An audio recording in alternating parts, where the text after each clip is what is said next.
एक इंटरव्यू के दौरान पप्पू यादव रोने लगे क्योंकि उनके साथ बहुत बुरा हुआ। पप्पू यादव जो कांग्रेस के नेता हैं और वर्तमान में सांसद हैं, उनको जब लॉरेंस गायन की तरफ से धमकी मिली तब से पप्पू यादव डरे हुए हैं और गृह मंत्री को चिट्ठी लिखकर जेड प्लस सुरक्षा की मांग की, जो अभी तक उनको जेड प्लस की सुरक्षा नहीं मिला। और इसी दौरान उनकी पत्नी जो कांग्रेस की नेता है पप्पू यादव का साथ छोड़ दी और उनसे तलाक की मांग कर दी।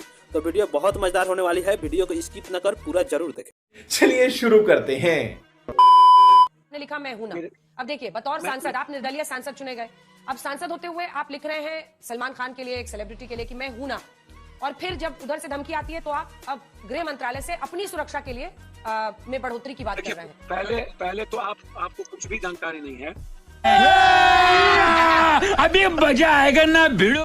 जब ये धमकी सब आई थी, ये मेरे ट्वीट के बाद आई, कनाडा से, अन्य जगहों से। हम धमकी के बाद बम्बई गए, हम सुरक्षा धमकी के बाद बम्बई गए। क्या बात कर रहे हैं? बात तो ठीक है, लेकिन आप बिल्कुल नहीं समझे हम क्या बोले। आप बिल्कुल नहीं समझे हम क्या बोले, और बिना रिसर्च के मैं बैठती नहीं हूँ। आप भी पप्पू जी मुझे जानते हैं। मैं सिर्फ ये पूछ रही हूँ कि आपने एक वक्त पे कहा, पप्पू जी आपने ही लिखा ना मैं हूं ना, एक दो कौड़ी के ज्ञान को आप देख लेंगे। अब आपको अपनी सुरक्षा में इजाफा के लिए रिक्वेस्ट करना पड़ रहा है ना गृह मंत्रालय को, क्योंकि रियल थ्रेट है सर, हम सब चिंतित हैं। मैं हाथ जोड़ता हूँ आपसे, सबको एक घाटी में नहीं घाटिए। जब भी इस देश के किसी भी, चाहे नेता हो, पत्रकार हो, रिसीवर हो, चाहे कोई हो, जब भी किसी के लिए जरूरत की बात आती है, मैं परिवार के नाते खड़ा होता हूँ। इसके पहले भी जब भी कोई घटना घटी, उत्तराखंड हो, मांझी के परिवार को आजीवन देने की बारी हो, तो माउंट हो, चाहे भूज हो, चाहे जब भी कोई घटना इस देश में, बड़े साइक्लोन आते हैं तो सबसे पहले पप्पू यादव वहाँ पहुँचते हैं। ये बड़ी अच्छी बात कही आप। इसके पहले भी बम्बई में जब उस काल में घटना घटती थी तो पप्पू यादव पहले पहुंचे जी। जब ट्वीट किए थे, वो ट्वीट 15 दिन 20 दिन पहले कर, और ट्वीट के बाद हमने यह कहा था कि एक ऐसा नेटवर्क, कोई भी नेटवर्क जब देश में सरकार, शासन, प्रशासन से बड़ा हो जाए तो फिर देश खतरे में पड़ जाए। तो इसीलिए कानून यदि इजाजत हो तो ऐसे नेटवर्क खत्म किए जा सकते।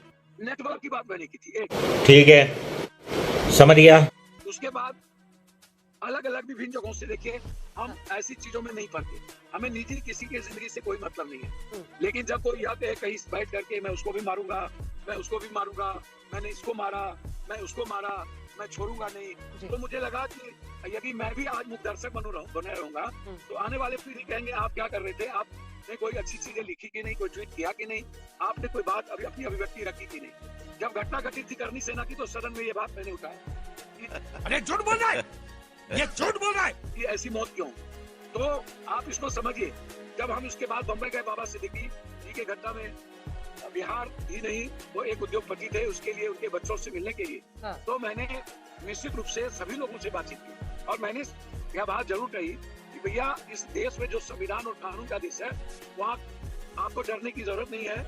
तो ये कौन सा बड़ी बात मैंने कह दी। एक दूसरी बात, सुरक्षा की जहाँ तक सवाल है, आपसे मैं एक बात पूछना चाहता हूँ। मुझे पहले भी वर्ल्ड सुरक्षा थी, मैं लगातार सदन के बाहर माफिया, अपराधी, मेडिकल सिस्टम, क्या जिले में अभी शराब में लोग मर गए तो हम वहाँ शराब माफियाओं के खिलाफ लड़ाई लड़े, आवाज दिए, 112 लोगों की मदद किए, बाढ़ में 7.5 लोगों तक हम पहुंचे, हम बांध माफिया और नदी माफिया के खिलाफ बोलते रहे हैं। तो सवाल सुरक्षा का नहीं है। मैंने भी मंत्रालय और लोगों को मैंने ये लिखा कि अमुक डेट में 10 बार, रात में भी मलेशिया से जब हम कल हेमंत जी के साथ थे, कल्पना सोरेन जी के साथ थे, और हमारी जिम्मेदारी जनता के बीच में आ रही, अभी मैं 10,000 आदमी के बीच में था, मेरे पास कोई सुरक्षा नहीं है, मैं सुरक्षा लेके नहीं चलता हूँ। नहीं तो वाई कैटेगरी आपके पास है या नहीं है पप्पू जी, और है तो फिर क्यों आप जी। मैं वही बात तो कह रहा हूँ, आप देख लेना ना, मैं कहाँ पर मेरी सुरक्षा होती है भैया। कंगना जी से लेकर के और देश के जो सत्ता में हैं और जो लोग सच नहीं बोलना जानते हैं, झूठ की ठेकेदारी करते हैं, चाहे बड़े पत्रकार के पदों पर हो, चाहे कोई छोटे पदों पर हो, उनको जेड प्लस मिल गई। मैंने जब एक बात लिखी, सवाल सुरक्षा का, आप मत दीजिए, आप ये भी सुरक्षा लौटा लीजिए, मैंने तो लिख दिया चिट्ठी कि सुरक्षा लौटा लीजिए। मुझे आप जैसे लोगों की सुरक्षा की जरूरत नहीं है, जो सियासत और विपक्ष के बीच सुरक्षा का मानक बना है। अच्छा। वो सच बोल तो सुरक्षा पप्पू जी, आपने आज अब चिट्ठी लिखी है कि मेरी सुरक्षा वापस ले लीजिए, क्योंकि मेरे पास जो इन्फॉर्मेशन है ये चिट्ठी आपकी है या नहीं है? क्योंकि गृह मंत्रालय को जो मुझे बताया जा रहा है, गृह मंत्रालय को आपने चिट्ठी लिखी है कि मेरी सुरक्षा बढ़ाकर जेड, रुकिए ना सर, सवाल तो होने दीजिए, दर्शक भी समझेंगे ना कि जेड कैटेगरी की सुरक्षा होनी चाहिए। जी सर, अब बोलिए। पहले वो चिट्ठी का डेट पर आप कब की है? जब हमें धमकी मिली थी और बम्बई पहले। अच्छा। और अब जो मैं चिट्ठी लिखा हूँ वो लिखा हूँ कि यदि मुझे सुरक्षा की जरूरत नहीं है और इस देश के सियासत और जाति के नाम पर गुंडाई करने वाले और सियासत की गणेश परिक्रमा करने वाले लोगों को यदि सिर्फ इसी में आलोचना ढूंढना है, एक व्यक्ति को लगातार कनाडा से लेके मलेशिया से लेकर के अमन शाह और अंकित गुरु कल अपने सोशल मीडिया पर लिखा कि पप्पू यादव चुदुर बुदुर मत करो।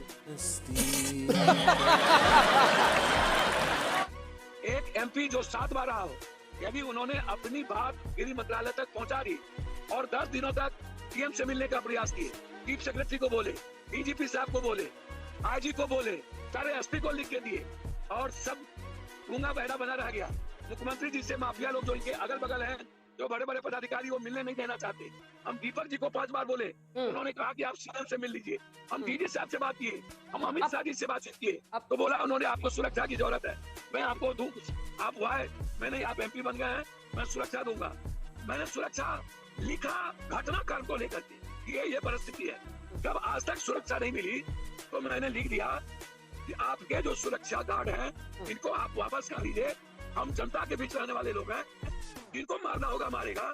सच्चाई मेरा रास्ता है, सच्चाई के अलावा मैं दूसरी बात कभी नहीं करूंगा। नहीं पप्पू जी, ये मत सच्चाई के साथ लूंगा, जिनको मारना हो मारे। जनता मेरी हिफाजत करेगी, आपको सुरक्षा की जरूरत नहीं।